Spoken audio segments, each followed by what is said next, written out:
Ano po ba ang napakaraming mga concerns ng tao? What are some of people's grave concerns and fears? Most of those fears come from our basic needs. People have to exist, people have to live. We worry about our food, our drink. There's a grave fear of hunger and thirst, even to those people who have lots of money and savings. Iniisip natin kung minsan, baka marami tayong pera pero wala tayong mabili. Baka ma-deplete yung resources ng planeta, baka magyera, baka may pumutok na bulkan, makatang mga supply, etc., etc. We worry about shelter. And many people have this fear of homelessness, though some of them have probably multiple homes. Maraming takot ang tao na may kinalaman sa kanyang pangangailangan, especially for protection and safety. People are afraid. Natatakot tayo sa kapwa-tao, natatakot tayo sa mga hayop, mga insekto, natatakot tayo sa kulog, sa kidlat, sa bagyo, sa baha, sa El Nino, sa La Nina, sa mga bulkang sumasabog, kung ano-ano pa. And of course, people fear death.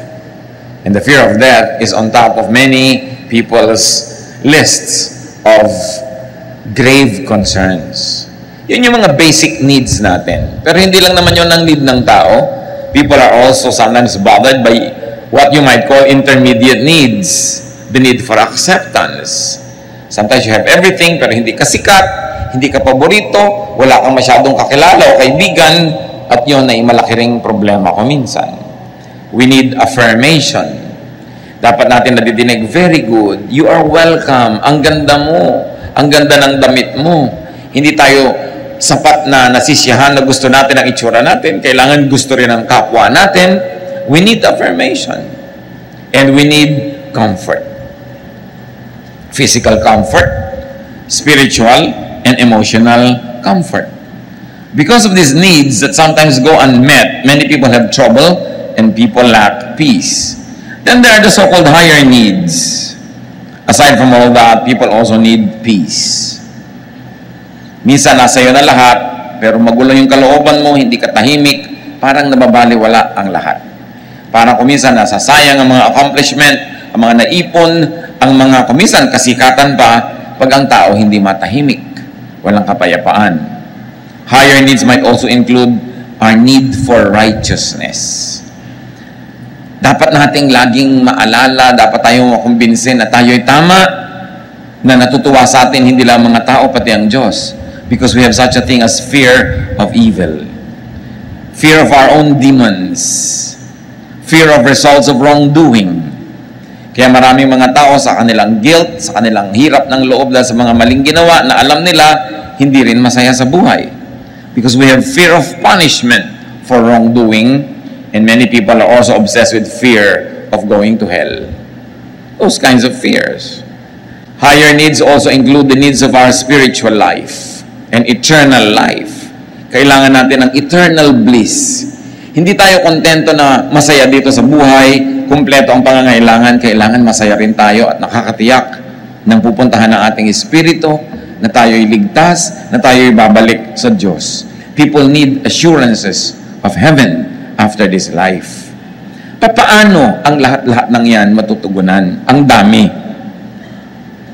May physical need, may emotional need, merong spiritual need, merong social need. At kung i-grade pa yan ng mga sociologists and psychologists, meron siyang basic, may intermediate, at merong higher needs.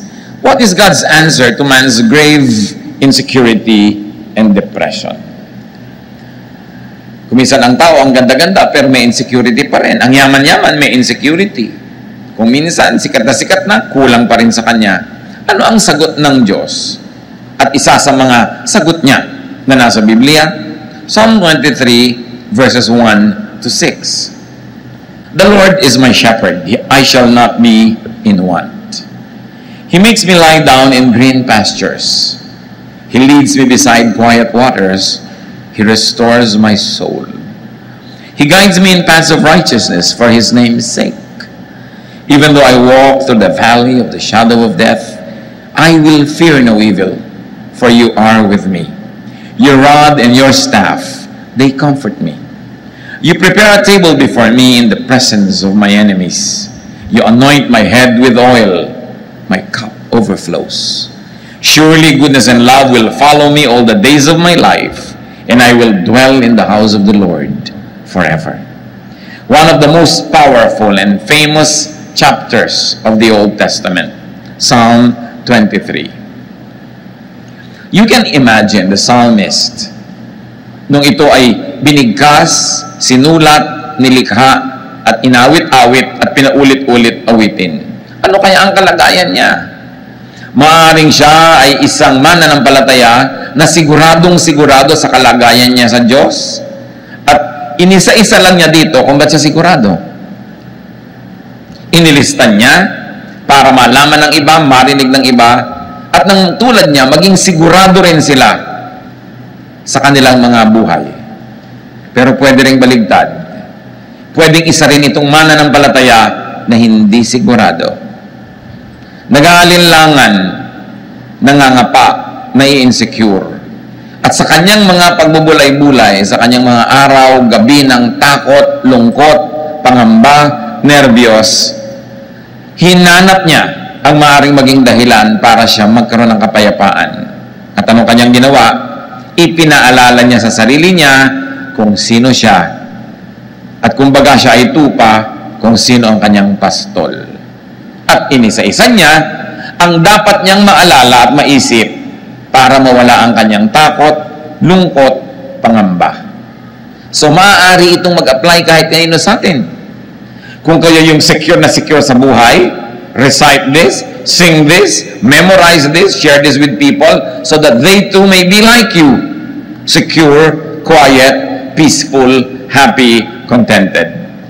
Pero kung kayo naman yung kabaligtiran, insecure, afraid, bothered, troubled, upset, anxious, stressed, etc., etc., dapat din gawin, pag-aralan ang chapter na ito, memoryahin, bigkasin, isa ulo, isa isip, isa buhay. At kung dinadalaw tayo ng ganung mga uri ng mga takot at pangamba, mulit-muli balikan, alalahanin, kantahin, tulain, basahin itong Psalm 23. Ano yung mga pinag-usapan nating nagpapahirap ng loob ng taong pangangailangan niya? Food, drink, and shelter. Basic needs. Anong sagot ng Panginoon? Psalm 23:2. He makes me lie down in green pastures. He leads me beside quiet waters. Para sa mga tupa, wala namang mahalaga kundi damo at tubig. Kaya lang ang mga tupa sa Israel, kung merong dapat ma-insecure na mga tupa, sila yon. Kasi most of Israel is a desert or was a desert. So, konti ang damo. At lalong konti ang tubig. Isa lang ang ilog doon yung Jordan. At kung makikita nyo yung Jordan, sasabihin nyo, anong klaseng ilog to? Ang liit-liit, ang payat-payat at maputik. At hindi naman kalakihan na ilog ito. Yun na yung inaasahan ng buong bayan ng Israel na magdidilig sa kanilang mga halaman. Yun na yung pinupuntahan ng bawat tupa para uminom. Pero sabi nitong tupang nangangamba at na-insecure, pinapaalala niya sa sarili niya kung sino ang Panginoon. Sabi niya, "Oh God, you let me rest in fields of green grass. You lead me to streams of peaceful water." Pababa po kasi yung terrain ng Israel at itong Jordan na ito ay patungo sa Dead Sea. Kaya may mga bahagi ito na magulo kasi bumababa, may mga bato-bato. Ang mga tupa ayaw nilang uminom pag ang tubig ay gumagalaw, umaagos, lalo't lumalagaslas o rumaragasa. Kahit nauuhaw na sila, hindi sila dudukwang sa tubig na gumagalaw. Kailangan peaceful water. Yung walang kagalaw-galaw. Kaya sabi na itong tupang to, hindi lang ako binibigyan ng damo ng Diyos. Pinahihiga niya ako, pinapagulong-gulong ako at naglulupagi ako sa napakaraming mga berdeng damo. At hindi lang yun. Hindi lang may tubig, tahimik yung tubig. Not only water to drink, but the way I want to drink my water. Peaceful. Pinapaalala niya yun. Green pasture, you must remember, is also a shelter. Isang napakasarap na pahingahan at lugar kung saan ang mga tupa ay hindi lang kumakain, nakakapagpahinga pa sa sariwang damo. God gives not only the basics, but also abundance. Anong sabi ng Psalm 23 verse 5? You prepare a table before me in the presence of my enemies. You anoint my head with oil, my cup overflows. You treat me to a feast with my enemies watching around me. Dapat nating sariwain ang isang kaugalian sa Israel para lalo na tayong magandahan sa verse na ito. Ang mga desert dwellers, mga nakatira sa mga tent, pag may mga dumadaan at kanilang tinanggap sa kanilang tent at pinakain, sumalo sila doon sa tent. Tulad ng ginawa ni Abraham nung dumating ang Diyos at yung mga kasama niyang anghel. Hindi naman sa loob ng tent yun eh. Outside the tent, merong extension yung tent para lang huwag mainitan yung nakaupo doon sa labas sa carpet at hindi yun sa loob ng tent para presko.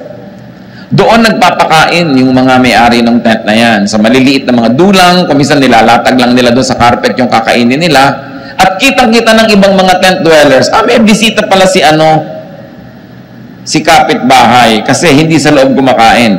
Ang ibig sabihin nun, pag ako'y may bahay, pinakain kita at sumalo ako sa'yo, walang pwedeng gumalaw sa'yo sa lahat ng mga taga rito. Dadaan muna sila sa akin. Sabi nga ng matatanda, dadaan muna sa ibabaw ng aking malamig na bangkay bago sila makarating sa'yo. So anong ibig sabihin? Na yung shepherd prepares a feast for you in the presence of your enemies. Sinasabi ng ating shepherd, walang makakagalaw sa kanyang mga tupa na hindi mo nadadaan sa kanya. At willing siya na ibigay maging ang kanyang buhay to protect us from our enemy. Of course, we have earthly, worldly enemies, but more than that, we have our spiritual enemy, Satan. At sinasabi ng Panginoon, our shepherd, mamamatay na muna ako bago mo siya mapatay. At talagang gano'n ang ginawa ng Panginoong Jesus. Namatay siya para sa atin, kaya hindi na tayo pwedeng patayin ng kalaban kasi kinuha na ng Panginoon ang ating lugar at siya na yung namatay para sa atin. Ibig sabihin din nung sa Revelation, behold, I stand at the door and knock. Whoever opens the door, I will come in and eat with him. Yun na naman ang sinabi ng Panginoon. Eat na naman. Kain na naman. Isa na naman kahulugan, pag pinapasok mo ako sa iyong puso, magiging shepherd mo ako. Magiging host mo ako. Ako na muna ang mamamatay bago ko payagan na may mangyayaring masama sa iyo. That is Eastern etiquette. At kakambal pa ng etiquette na yan, yung you anoint my head with oil. Sa init ng disyerto, na halos ikabiyak ng utak at bungo ng mga tao sa init at ikabitak-bitak ng kanilang anit, pag dumating ang isang bisita, kung pinapahalagahan ng host, binubusan niya ng konting langis dito sa ulo. Para man nariwa ang lakas, ma-refresh.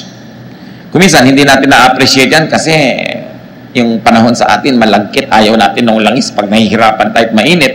Pero sa tuyong-tuyong disyerto, napakahalagang bagay nun. At sabi niya, you anoint my head with oil. My cup overflows. So bukod sa binibigyan mo ko ng dangal, dahil binibigyan mo ko ng anointing on my head, pag binigyan mo ko ng maiinom sa aking sasadlan, umaapaw. Again, Eastern etiquette. Gusto natin pag nagbibigay, apaw. Kaya kung minsan meron kang kasama sa bahay, sinabi mo na, konti lang ang iinumin ko, aapawin pa rin niya yun.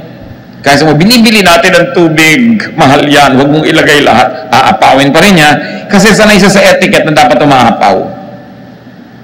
Kaya sa mga probinsya natin na hindi pa tayo masyadong naiiba at magaganda pa yung kaugalian, bibigyan ka ng pagkain.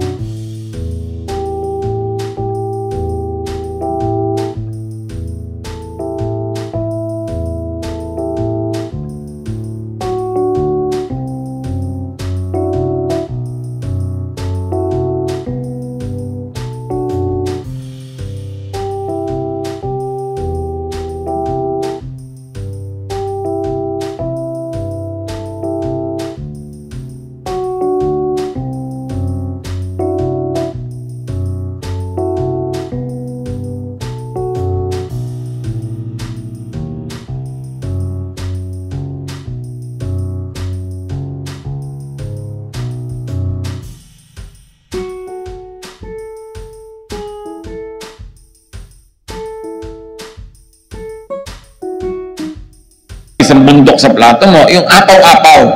Ganon kasi ang magandang kaugalian sa silangan. Ang context kasi niyan, there's always famine, there's always hunger, there's always poverty. So ipinapakita sa iyo sa pagmamahal ng tao na ang daming binibigay sa'yo, sobra-sobra. Ibig sabihin, hindi ka pinagdadamutan. Kaya sa Luke 6:38, ang sabi, give and it will be given to you, a good measure, pressed down, shaken together, and running over will be poured into your lap. So yun daw, apaw-apaw, sobra-sobrang ibibigay sa iyo, ganun din magbigay ang Diyos. What was God's answer through Psalm 23 to man's need for safety and protection? Isa pa yung kailangan ng tao, yung iniisip niya. Psalm 23:1, the Lord is my shepherd. Ang ganda-ganda ng relasyon ng tupa at ng pastol.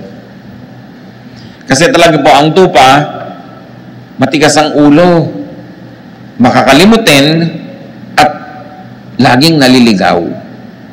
Kaya ganun ang tawag sa atin, tupa tayo, at yung pastol ang Panginoon.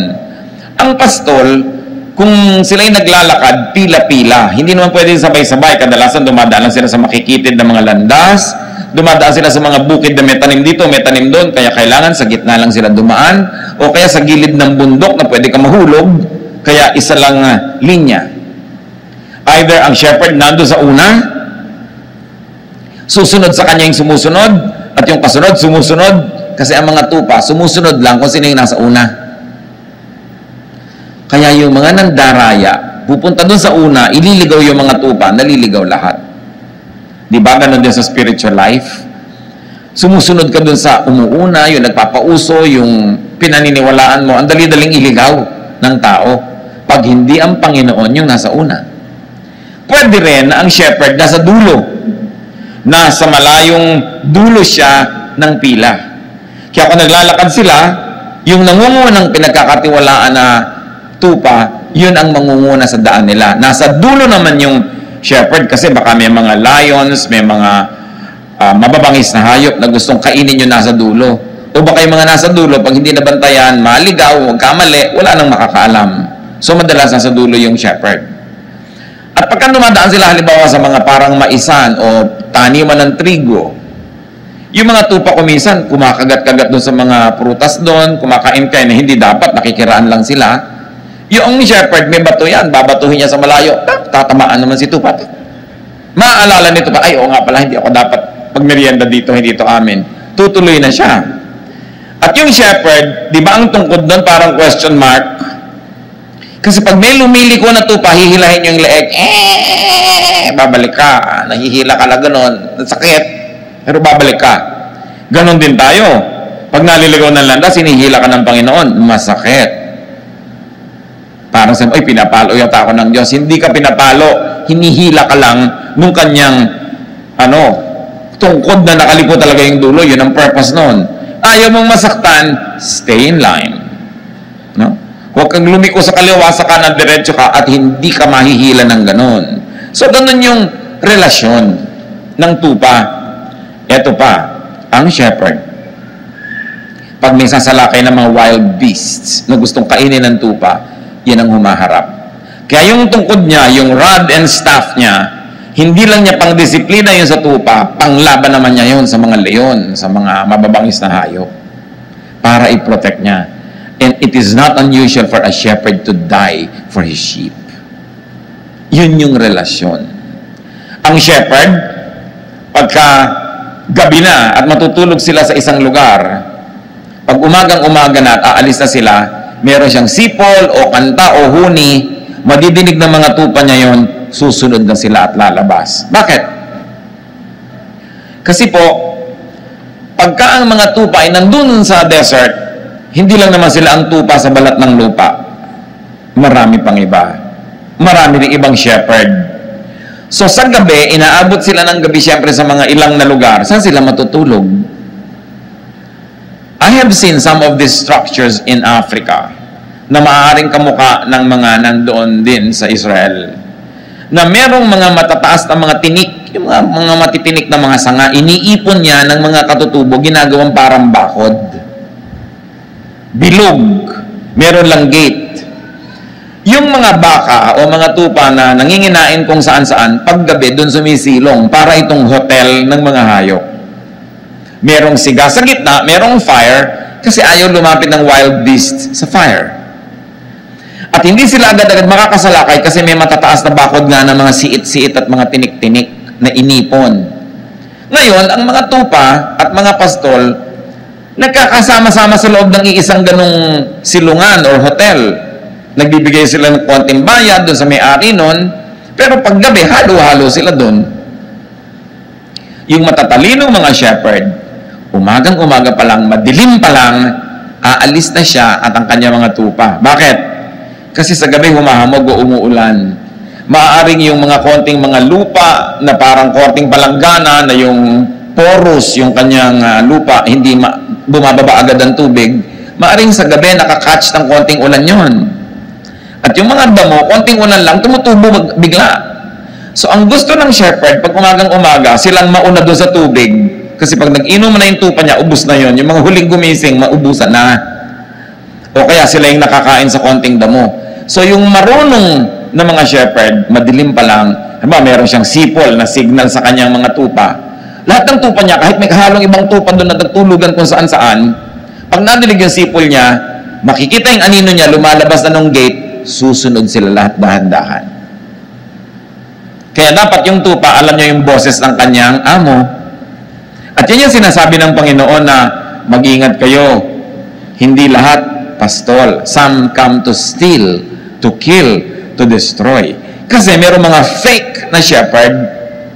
Pine-fake nila yung sipol o yung huni o yung tawag nung shepherd.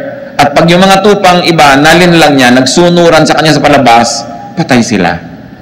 Huli sila at ibebenta sila para katayin.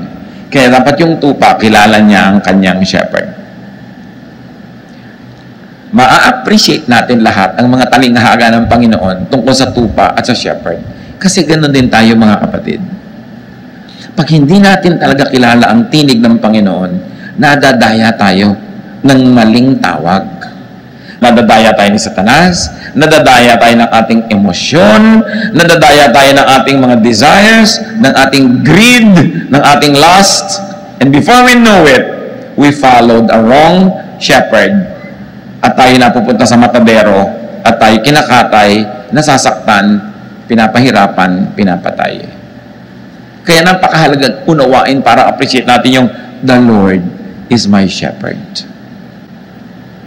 Yung Lord na namamatay para sa akin, yung Lord na ipagtatanggol ako, hindi ako dadayain, mamahalin ako, gumagawa ng paraan para ako pakainin, painumin, ipagtanggol, walang iba kundi ang Panginoon.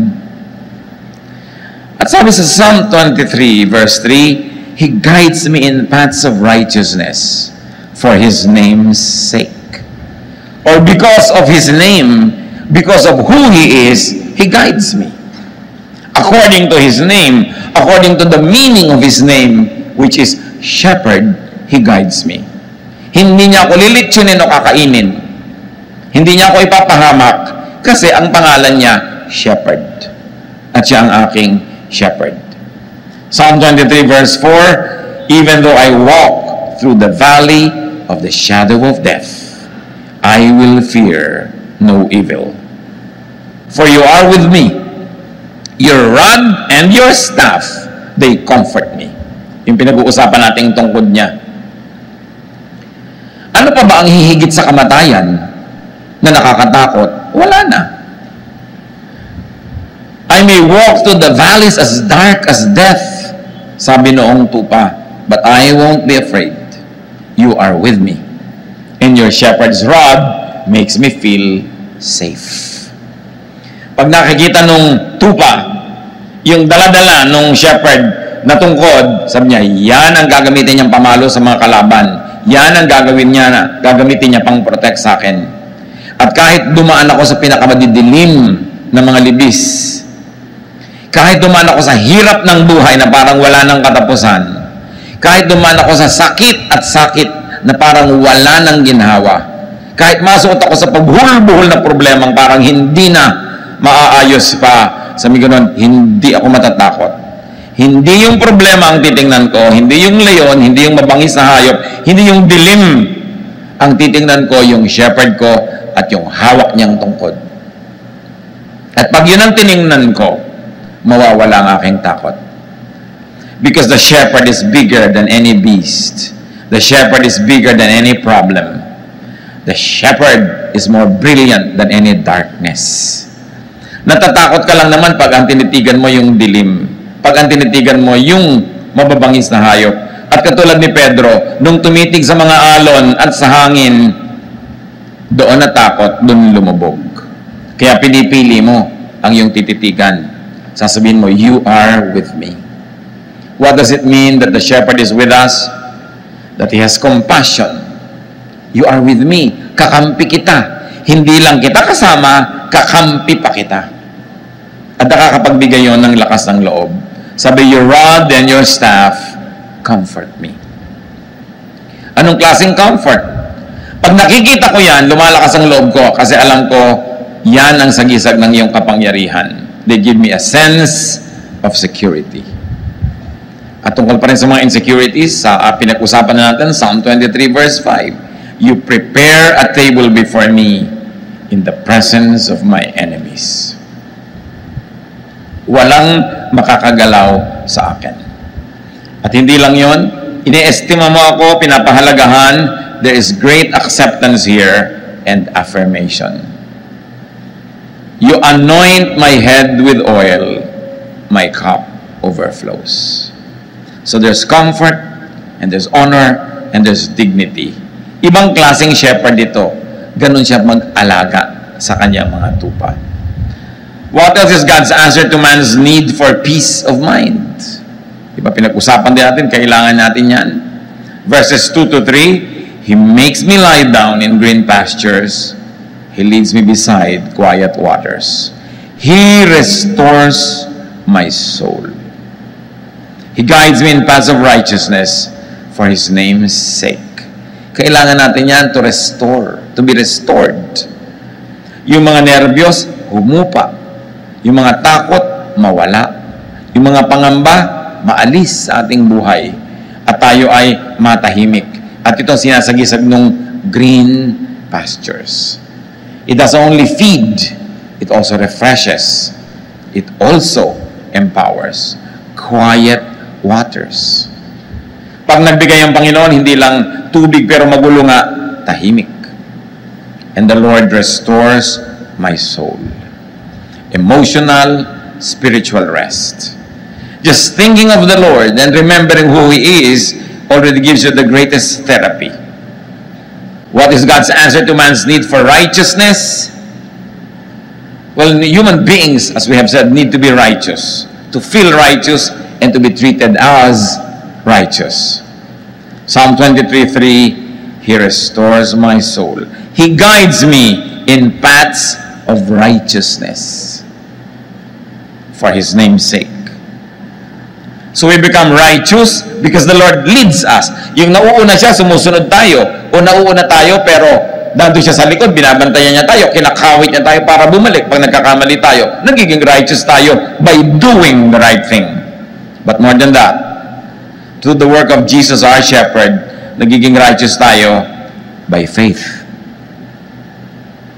Dalawang paraan para maging matuwid, banal, malinis. One, magpakatuwid ka, magpakabanal ka, magpakalinis ka. Do it, accomplish it through hard work. Pwede yun. When all else fails, pag kinulang, charge to the cross. Because by believing in Jesus as your Savior and Lord, your belief makes you righteous. Yun ang tinatawag nating saved by faith. Righteous, made righteous by faith. At napakalinaw ng teaching ng New Testament dyan, mga kapatid. Pag nananalig ka kay Jesus, nagpaligtas ka kay Jesus, Panginoon at tagapagligtas mo siya, yun, biglang magiging righteous ka sa tingin ng langit. Kahit ang totoo, tad-tad ka ng kasalanan. Pero pinagsisihan mo, tinalikuran mo, nagpahugas ka sa dugo ni Jesus, righteous ang tingin sa iyo ng Diyos. Kasi hindi na yung kasalanan mong nakikita, yung dugo ni Jesus na ipinanghuhugas sa iyong kasalanan. So, two ways to be righteous, by doing it or by receiving righteousness through faith. At ang tunay na mananampalataya, ina-apply pareho yun. You know that you are made righteous by faith, but you also do what you can up to your utmost so you could be actually righteous by works, not only righteous by faith. Pagkasama, magkakambal, ginagawa pareho. And because of that, the true believer remembers the blood of the Lamb, the shepherd that became the lamb. Biruin niyo yung mga imagery na yan. Ang Panginoong Hesus na shepherd, siya yung naging lamb para yung mga lambs tulad natin, yung flock, huwag nang mamatay, siya yung namatay para sa atin. At pag naalala mo yon, He restores your soul. Pag sumusunod tayo sa katuruan ni Jesus, He guides us in righteousness. All because of what His name means. What is God's answer to man's need for eternal life? For assurance of heaven? Psalm 23 verse 4. Even though I walk through the valley of the shadow of death, I will fear no evil, for you are with me. Kahit dumaan ako sa kamatayan o sa mga halos ikamatay ko ng mga karanasan, alam ko kasama kita. At kung loobin mo, Panginoon, na mabawian ako ng buhay, alam ko sa isang saglit, sa isang kisap mata, I will be there with you.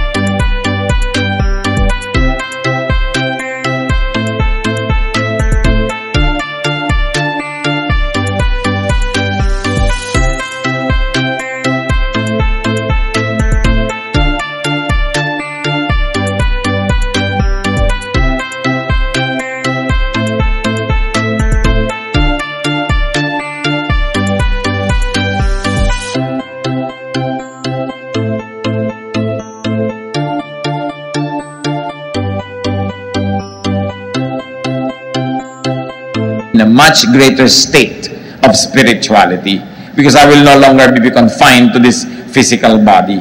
Kaya ang sabi nitong flock na ito, I will fear no evil. The evil of death, the threat of death, the evil spirits that scare me with death, I will fear no evil. Why? Because you are with me. And because of all of this, Psalm 23 verse 6, surely goodness and love will follow me all the days of my life, and I will dwell in the house of the Lord forever. Nakakatiyak yung tupa na dahil kilala niya ang kanyang shepherd, he or she will dwell in the house of the Lord forever. Dahil saan siya dadali ng shepherd niya? Sa house of the Lord. Sa eternal life, in the presence of God, our Father, our Creator.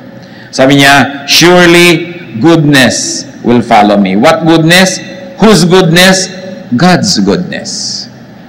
I may not always be good, but God's goodness will always be with me because He is my shepherd. And God's love, I may not always be loving, but God's love will prevail. God's stubborn love will keep loving me, even though there are moments when I become very unlovable.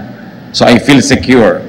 At pwede rin basahin ito mga kapatid, dahil secure ako, dahil ang Lord ang shepherd ko, dahil nakakatiyak ako, surely goodness, my goodness, and love, my love, will follow me all the days of my life. In other words, I will not only be a recipient of God's love and goodness, but because of God's love and goodness to me, I will also be a dispenser and a giver and a channel of goodness and love to others. Bakit pa nga naman hindi magiging loving and good kung secure ka naman sa Panginoon? Bakit ka magiging madamot kung alam mo naman na ang Panginoon ang nagbibigay sa iyo at kung ibinigay mo sa tamang paraan sa mas higit na nangangailangan, alam mong papalitan ng Panginoon? So, goodness and love will follow you everywhere you go because you know who you are. Alam mo na ang shepherd mo ang Panginoon, may hahanap ka niya ng tubig, may hahanap ka niya ng pagkain, may hahanap ka niya ng kanlungan, ipagtatanggol ka niya, magiging mas mabait ka ngayon. Kaya lang naman tayo kumisa nagiging mabangis kasi natatakot tayong maubusan. Pero kung wala na yung takot mong maubusan, mapagbigay ka na. Dapat. Kaya ka lang naman kumisan makasarili kasi akala mo wala na, baka magutom ka. Kung alam mong may shepherd ka, magsishare ka. Wala nang dahilan yung mga tao na nanalig sa Panginoon, nakakatiyak ng buhay na walang hanggan, at nakakatanggap ng mga blessings sa buhay na ito, wala nang dahilan para ka maging maramot. Para hindi maging mapagbigay, mapagpatawad, kasi nakatanggap ka rin ang pagpapatawad ng Panginoon. Wala nang dahilan para maging masungit ka pa sa iba, samantalang puro kabaitan ng Diyos ang tinatanggap mo. Walang dahilan para hindi ka maging katulad ng iyong shepherd. Kaya sabi, surely, goodness and love will follow me all the days of my life. I will always receive goodness and love from God, and I will always give goodness and love to my fellow men. I will be a little shepherd to other people. Walang mas mataas sa pagtanaw ng utang na loob sa ating shepherd, kundi sa maging munting mga shepherd din tayo sa iba.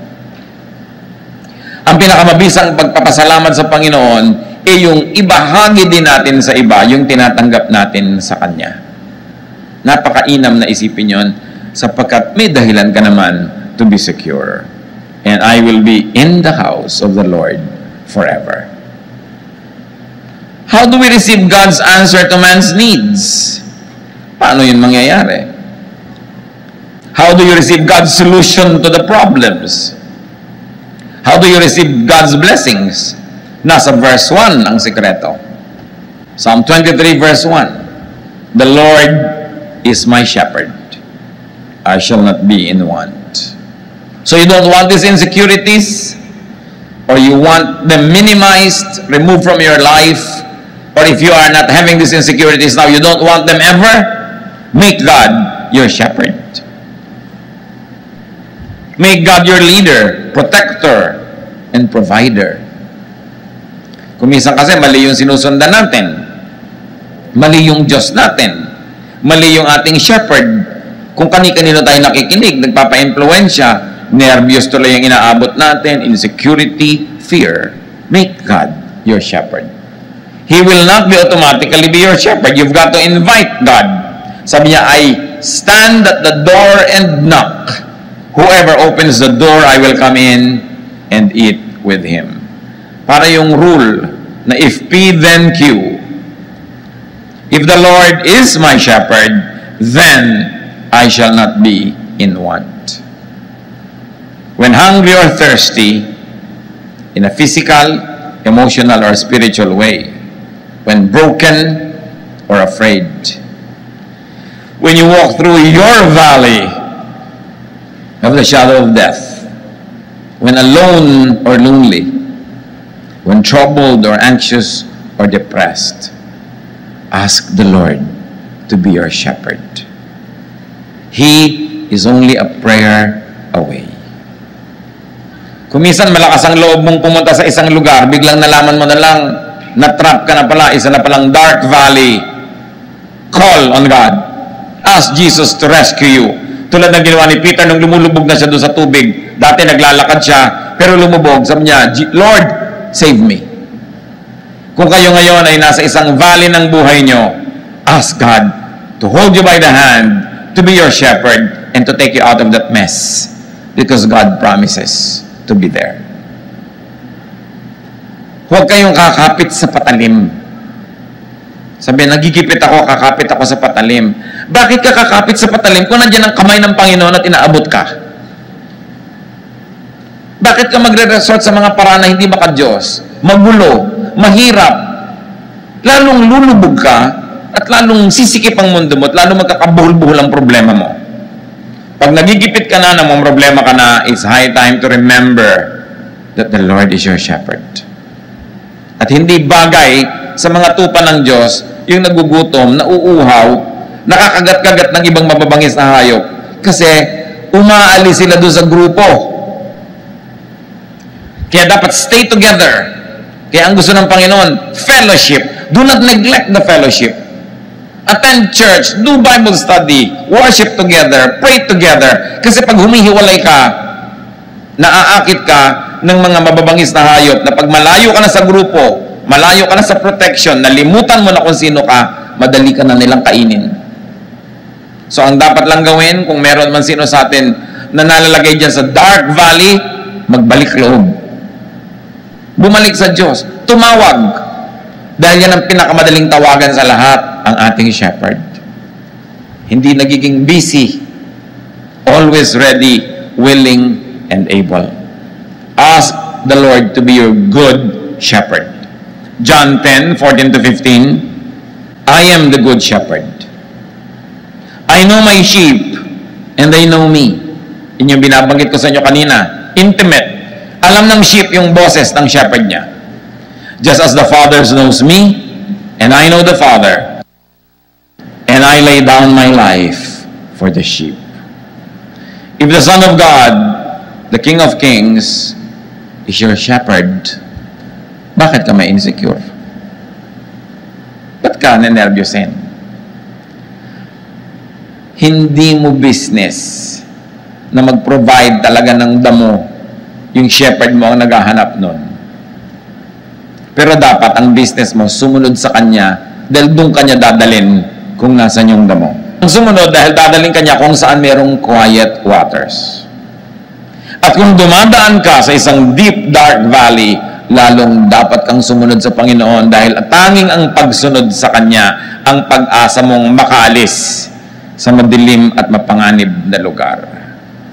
Pag magulo na ang buhay, huwag na mag-iisip ng solusyon na pampagulo pa. Sometimes may mga quick fixes. Merong mas madaling solusyon, pero madali lang yon ngayon, bukas may mabigat na bayad. Mabuti nang mahirapan ka ngayon sa tamang solusyon, pero bukas, palapit ng palapit ka sa solusyon ng problema mo, hindi palayo. Kailangan, the Lord is our shepherd. So follow the shepherd. Follow Jesus. Spend time, fellowship with the Lord. Dapat na pinaprioritize sa atin yung ating quiet time, prayer time, Bible reading, our Bible study, worship, service. Alam niyo kung kailan niyo nakaka-fellowship si Jesus? When you serve. Because Jesus is a servant. Sa niya, I came to serve, not to be served. So when we are serving, when we are doing God's work, we are side by side with Jesus. Sabi niya, my food is to do the work of Him who sent me. One of the best ways to fellowship with Jesus is to do the work of Jesus. Because you will be in the same team. Be the Lord's flock, and He will be your loving shepherd. Kung ayaw mo magpa-shepherd sa Kanya, di Kanya pipilitin, but you pay a heavy price. Nasaan tayo ngayon mga kapatid na estado?